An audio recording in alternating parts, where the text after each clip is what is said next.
L'assistance médicale à la procréation comprend deux types de traitements, les inséminations et la fécondation in vitro avec ou non micro-injection de spermatozoïdes, suivi ou non de transfert d'embryons décongelés. Et on y ajoute beaucoup maintenant la préservation de la fertilité, qu'elle soit d'indication féminine ou masculine, notamment avant la mise en place de traitements de chimiothérapie. On va prendre en compte les femmes jusqu'à moins de 43 ans et les hommes moins de 60 ans. Il faut savoir qu'il y a un couple sur 6 en France qui consulte dans un centre d'AMP pour une info, qui consulte pour une AMP.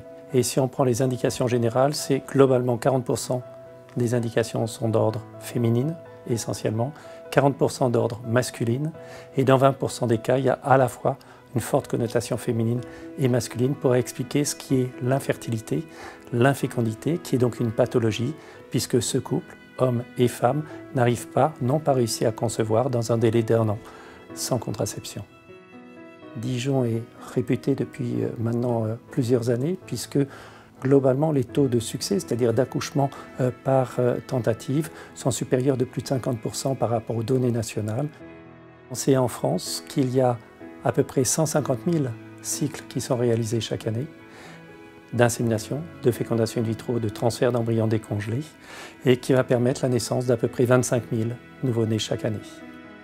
On réalise plus de 800 fécondations in vitro avec ou sans micro-injection, plus de 500 transferts d'embryons décongelés, plus de 200 inséminations. Le Centre d'assistance médicale à la procréation du CHU de Dijon met à disposition des couples des activités d'assistance médicale à la procréation en intraconjugale, mais aussi avec tiers donneur, et a également des activités de préservation de la fertilité. Notre ambition est de rester un centre d'excellence à la pointe de l'innovation, en offrant une prise en charge de qualité et en obtenant des résultats de haut niveau. Au niveau thérapeutique, on va retrouver l'insémination intra-utérine, donc qui va consister en fait à préparer et sélectionner les spermatozoïdes les plus mobiles. Et sur cette fraction donc enrichie en spermatozoïdes mobiles, eh bien, on va passer le col de l'utérus et déposer cette préparation au niveau de la cavité intra-utérine. Pour ce qui est des techniques de fécondation in vitro, on va retrouver la fécondation in vitro conventionnelle, où là on va sélectionner les spermatozoïdes de la même manière que pour les inséminations intra-utérines, et on va déposer autour des ovocytes.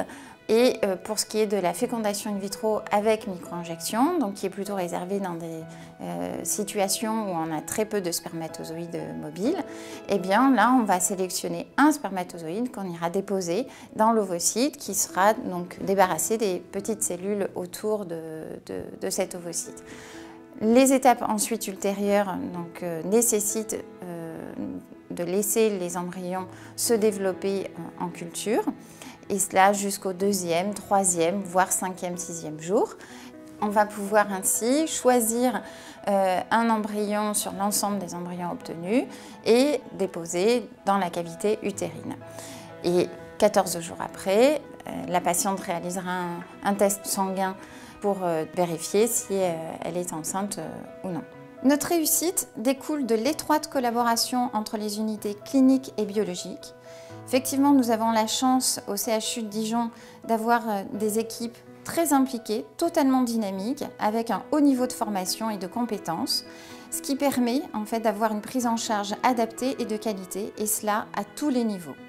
Nous souhaitons continuer dans le centre le développement de nouvelles activités et aussi continuer à investir dans les nouvelles technologies. Et enfin, nous souhaitons développer encore et encore la recherche clinique et fondamentale, stimulatrice d'une prise en charge de qualité. Là aussi, nous avons obtenu d'excellents résultats ces dernières années dans ce domaine. Nous avons comme projet de faire grandir toute cette énergie et ce dynamisme dans la création d'un institut de la fertilité qui sera inauguré en 2020, projet dans lequel tous les professionnels se sont investis et nous l'espérons au bénéfice des patients.